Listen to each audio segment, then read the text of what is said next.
अक्सर एथीस्ट लोगों की तरफ से ये सवाल पूछा जाता है कि आखिरकार खुदा को किसने बनाया, खुदा एग्जिस्टेंस में कैसे आया। और यही सवाल कई सारे मुसलमानों के जहन में भी आता है, जो कभी कभी हमारे ईमान को कमजोर कर देता है। लेकिन अगर इसका जवाब पता चल जाए तो हमारा ईमान उतना ही मजबूत हो जाएगा। तो चलिए आज के इस वीडियो में इसी सवाल के जवाब को ढूंढने की कोशिश करते हैं।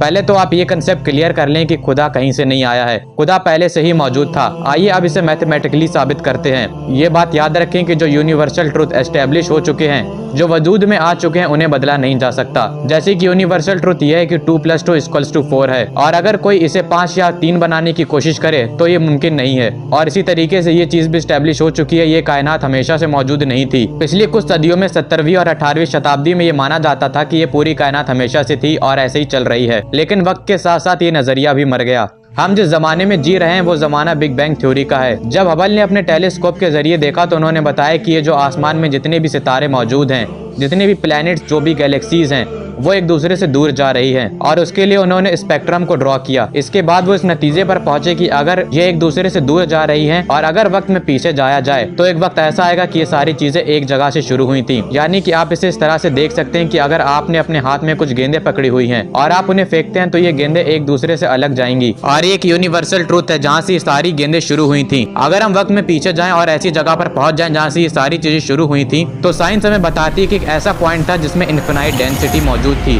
और उसका वॉल्यूम 0 था। इस बिग बैंग की थ्योरी से हमें पता चलता है कि शुरुआत में ये पूरा यूनिवर्स एक जगह पर मौजूद था, जिसे टिनी बॉल नाम दिया गया, यानी कि एक सिंगुलर एटम जिसमें इनफिनाइट टेम्परेचर और इनफिनाइट डेंसिटी मौजूद थी। बिग बैंग के वक्त ये बॉल फटी और इससे बहुत बड़ा एक्सपेंशन हुआ। बताया जाता है कि बिग बैंग का यह वाकया आज से तकरीबन 13.7 बिलियन साल पहले पेश आया था और यहाँ तक कि आज भी ये बढ़ता जा रहा है। यानी कि आज भी जो हमारा यूनिवर्स है, ये जो कायनात है, वो आज भी फैलती जा रही है। और जैसे कि आपको पता है कि एनर्जी मैटर में कन्वर्ट हो सकती है और एनर्जी भी मैटर में कन्वर्ट हुई और कुछ वक्त बाद ये एक्सपेंशन कम हो गया। बिग बैंग होने के सिर्फ 3 मिनट के अंदर ही पहला एटम बना और तकरीबन 3 लाख साल बाद टेम्परेचर 4500 केल्विन तक नीचे गिर गया। साइंस हमें बताती है कि जब ये बिग बैंग हुआ था उस वक्त 1 सेकंड के बाद अगर 1 सेकंड के ट्रिलियन हिस्से भी कर दिए जाएं और उसमें जरा सा भी डिस्टरबेंस आता तो हमारी ये कायनात कभी भी वजूद में ना आ पाती। क्या आपको लग रहा है कि हमारा आना, इस कायनात का बनना एक इत्तेफाक हो सकता है? बिल्कुल भी नहीं। और इसी चीज के बाद से ये माना जाता है कि ये कायनात हमेशा से मौजूद नहीं थी। और इसी चीज के बाद ये जो माना जाता था कि ये कायनात हमेशा से मौजूद थी, ये थ्योरी भी खत्म कर दी गई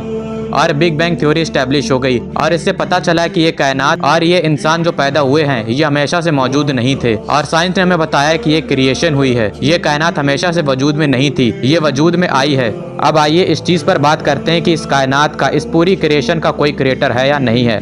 आप इस बात पर ध्यान दें कि मैथमेटिकली ये प्रूफ हो चुका है कि कोई भी चीज एक ऑर्गेनाइज तरीके से चल रही है तो उसके पीछे कोई ना कोई ब्रेन जरूर होगा। जैसे कि हमारी अर्थ सूरज के इर्द गिर्द घूमती है, ये एक ऑर्गेनाइज तरीका है। फिजिक्स का दूसरा लॉ ऑफ थर्मोडायनेमिक्स ये कहता है कि एंट्रोपी या तो कांस्टेंट रहती है या फिर इंक्रीज होती है। आप इसे इस तरह से समझें कि अगर कहीं पर किसी जगह पर धमाका हो जाए तो उस जगह पर मौजूद जितनी भी चीजें हैं वो इधर उधर बिखर जाएंगी और फिर इसके बाद दुनिया का कोई भी धमाका उन सारी चीजों को फिर से पहले जैसी हालत में अरेंज नहीं कर सकता जिस हालत में वो पहले मौजूद थी, और इसी चीज को एंट्रोपी कहते हैं। हाँ, लेकिन धमाके के बाद उन सारी चीजों को एक साथ लाया जा सकता है अगर उसमें एफर्ट लगाया जाए, उसमें दिमाग लगाया जाए। उस बिल्डिंग को दोबारा तामीर किया जा सकता है जो धमाके के बाद इधर उधर फैल चुकी थी। अब आप ध्यान दें कि अगर इन सारी चीजों को वापस लाया जाएगा तो इसमें एक दिमाग लगेगा। यानी कि नतीजा ये निकल कर आता है कि ऑर्डर बनाने के लिए ब्रेन चाहिए होता है और डिसऑर्डर बनाने के लिए कोई भी ब्रेन की जरूरत नहीं होती। और अगर डिसऑर्डर को फिर से ऑर्डर में चेंज करना हो तो उसमें भी एक दिमाग की जरूरत पड़ेगी। और अब आप सोचें जरा कि ये कौन सा डिसऑर्डर है, ये कौन सा बिग बैंग है, कितना बड़ा धमाका हुआ और फिर इसके बाद इतना बड़ा ऑर्डर आ गया। हमारी इस दुनिया में 2 मिलियन से ज्यादा स्पीशीज मौजूद हैं सिर्फ हमारी इस दुनिया में। अगर आप एक स्पीशीज पर भी रिसर्च करना शुरू करेंगे तो आपकी पूरी जिंदगी निकल जाएगी, उसमें इतनी क्वालिटीज मौजूद हैं। यानी कि ये बात निकल कर आई कि एक्सप्लोजन के बाद, इस धमाके के बाद जो ये सारी चीजें फिर से ऑर्डर में आई हैं, उनके पीछे कोई ना कोई जरूर मौजूद था, उनको ऑर्डर में लाने वाला कोई ना कोई जरूर मौजूद था। किसी के बगैर ये चीज ऑर्डर में आ ही नहीं सकती है। ये कोई इत्तेफाक नहीं हो सकता है कि हम आज इस दुनिया में जी रहे हैं। फ्रेड हॉयल जो कि एक इंग्लिश एस्ट्रोनॉमर था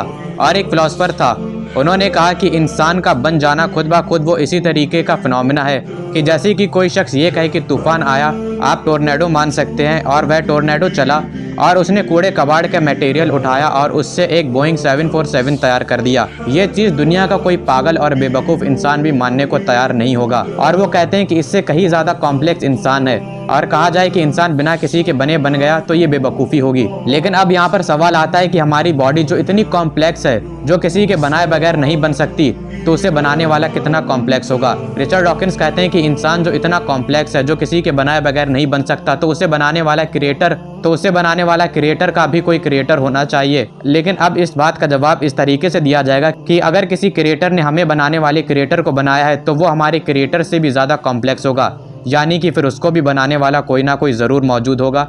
और अब आप इसे क़यामत तक ऐसे ही लगे रहें, ये इक्वेशन कभी भी खत्म नहीं होगी, ये ऐसे ही चलती रहेगी जब तक कि कोई ऐसा क्रिएटर ना मिले जिसे किसी ने भी ना बनाया हो। और वही तो है लम यलिद वलम यूलद। इसकी डेफिनेशन सूरह इखलास में मौजूद है।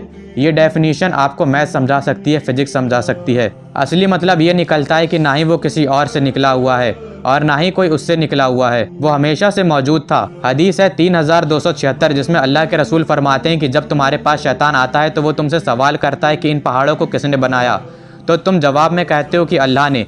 फिर वो सवाल करता है कि इन दरख्तों को किसने बनाया, तो तुम जवाब देते हो अल्लाह ने।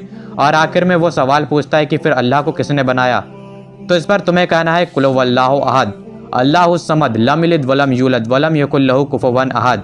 और जब बाद में अल्लाह ताला ने हम इंसानों को ये मैथमेटिकल इक्वेशन, साइंटिफिक डिस्कवरीज और यूनिवर्सल ट्रुथ दरियाफ्त करवाए, तो अब हम इस बड़े आसान तरीके से इस चीज़ को एक्सप्लेन कर सकते हैं कि who is the creator of this creation. और अगर आप ये देखें कि इतनी कॉम्प्लेक्स दुनिया का एक क्रिएटर कितना कॉम्प्लेक्स होगा, तो उसे बनाने वाला क्रिएटर कितना कॉम्प्लेक्स होगा, तो ये सिलसिला कभी भी खत्म नहीं होगा और यूं ही चलता रहेगा कि जब तक वो एक ऐसे क्रिएटर पर जाकर ना रुक जाए जिसे बनाने वाला कोई भी ना हो। और अब आप कहेंगे कि मैं ये क्यों मानूं, तो ये आपको इसलिए मानना पड़ेगा क्योंकि दूसरी तरफ जो इक्वेशन मौजूद है, जो फिजिकली हम मौजूद हैं, जो कि हम एक क्रिएशन है, हम इंसान, ये दरख्त, ये पेड़ पौधे, ये दुनिया, ये सब एक क्रिएशन है। तो इसका मतलब अगर ये क्रिएशन है तो इसे बनाने वाला कोई ना कोई क्रिएटर भी मौजूद होगा। इस तरह इस नतीजे पर पहुंचते हैं कि ये पूरी कायनात हमेशा से मौजूद नहीं थी और ये एक क्रिएशन है, और अगर ये क्रिएशन है तो इसे बनाने वाला क्रिएटर भी मौजूद है, और वही है अल्लाह। अगर आपको ये पूरी चीज़ समझ में नहीं आई है तो आप फिर से इस वीडियो को देखें, इंशाल्लाह आपको ज़रूर समझ में आएगी और एथीस्ट को उनका जवाब मिल गया होगा। उम्मीद करता हूँ ये वीडियो आपको पसंद आई हो,